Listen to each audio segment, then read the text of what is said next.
What happens when a generation of young men raised on dominance content runs out of motivational speeches and starts looking for biological upgrades instead? What happens when self-improvement slowly mutates into self-experimentation and hierarchy obsession becomes your identity? Because this is not random, this is an escalation. Can you imagine being 14 years old and your introduction to masculinity is algorithm-fed clips of hyper-confident men telling you that the world is brutal, women only choose the top-tier men, and that weakness is punished? Imagine absorbing that worldview before your identity is fully formed, before you even have a chance to experience enough life to contextualize all this information. Now imagine someone shows up and says, not only is this hierarchy real, but I'm going to show you how you can biologically ascend this ladder. I could show you how to alter yourself physically to dominate this ranking system. And this isn't just content, this is a developmental pipeline. Clavicular did not appear out of nowhere. He isn't some isolated anomaly on the internet. He's an evolutionary mutation inside a digital ecosystem that has been building for years. If Andrew Tate was a dominance preacher, Clavicular is the biological optimizer. And when you can see this progression clearly, you stop seeing his popularity as something shocking and you see it as something that is very predictable. The Red Pill movement did not invent masculinity, but it packaged dominant psychology in a way that felt raw, unapologetic, and empowering to many young men who felt directionless. It fused stage red energy with stage orange ambition. Red says power matters, orange says results matter. So the message became simple and intoxicating. Become strong, become wealthy, become untouchable.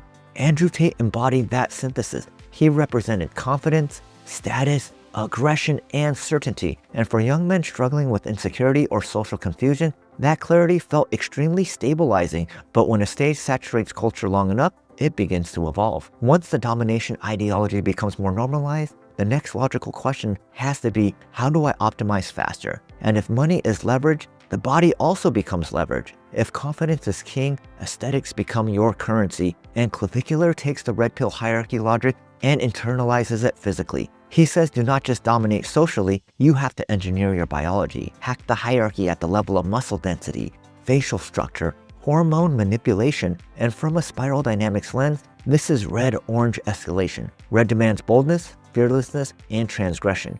Orange demands metrics, efficiency, measurable transformation. So the body becomes a project, a laboratory, or even a battlefield. This isn't chaos from that worldview, it's coherent within that core value stack. If you already believe that society ranks men harshly, if you already believe that attraction is transactional, if you already believe that life is fundamentally competitive, then extreme looksmaxxing feels logical. It feels adaptive. Red pill ideology focused on mindset and social dominance, while looksmax culture shifts that battlefield into biology. The framework mutates from psychological power to physiological optimization. And this is why his followers aren't shocked. They accepted this premise many years ago. They are simply watching the next evolution and the next iteration. Now layer the internet on top of this. Obviously the algorithms reward intensity and the outrage spreads much faster than having nuanced conversations. Spectacle spreads way faster than integration, and Andrew Tate thrived on polarizing verbal dominance. Clavicular thrives on visible escalation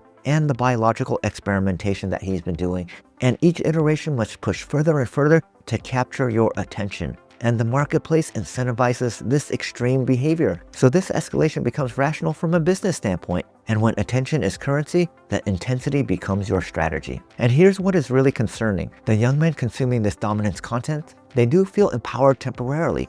But if their insecurity remains unresolved, they conclude that they are simply not optimized enough. So they begin to escalate. They train harder, stricter dieting, experimental substances, more obsessive comparison. The ideology shifts from motivational to physiological, and when identity collapses into aesthetics alone, your psychological fragility actually increases.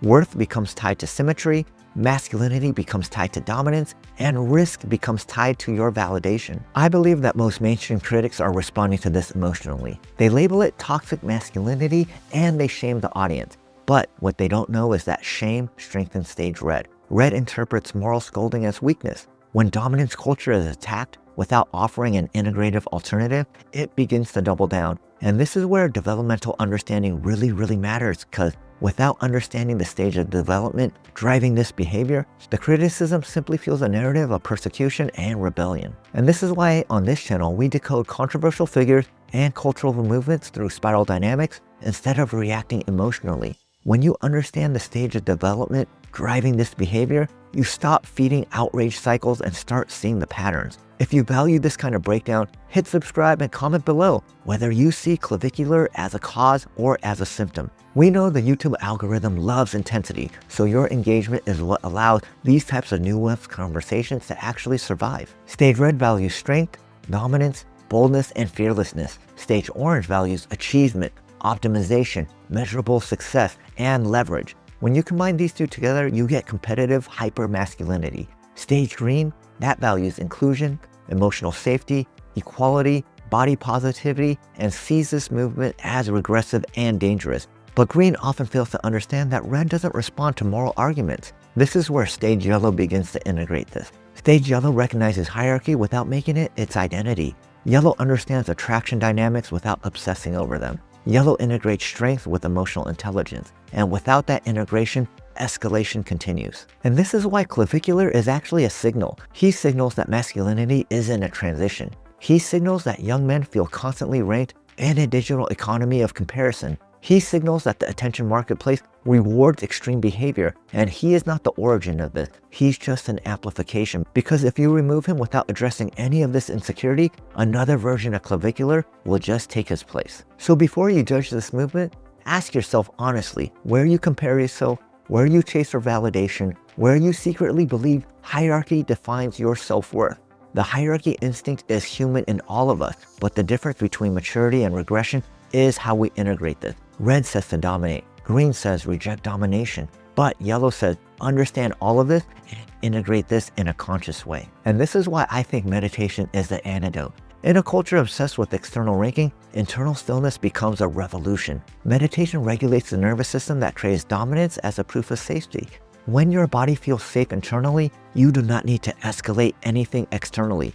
Integration reduces the spectacle, and integration is the evolution of your consciousness. Remember, the explosion of clavicular is not just some random act. He is the evolutionary expression of a red pill ecosystem that monetized dominance and optimized insecurity. If we only attack him, we miss the architectural problem that produced him. And if we begin to understand this developmental cycle, we begin to gain leverage over the cycle. And once we have leverage over the cycle, we could begin to break this cycle. So I wanted to thank you all for watching all of this, because if you watch all of this, this means that you want to decode reality instead of react to it. So what I want you to do now is comment below whether you think this pipeline will intensify or collapse, and share this with someone who thinks these figures just appear out of nowhere. And also subscribe if you want more breakdowns like these that will help you understand the architecture of culture instead of being consumed by it. The goal is not to cancel people. The goal is to evolve whatever stage that you're in. Thank you for watching, and I will see you in the next video.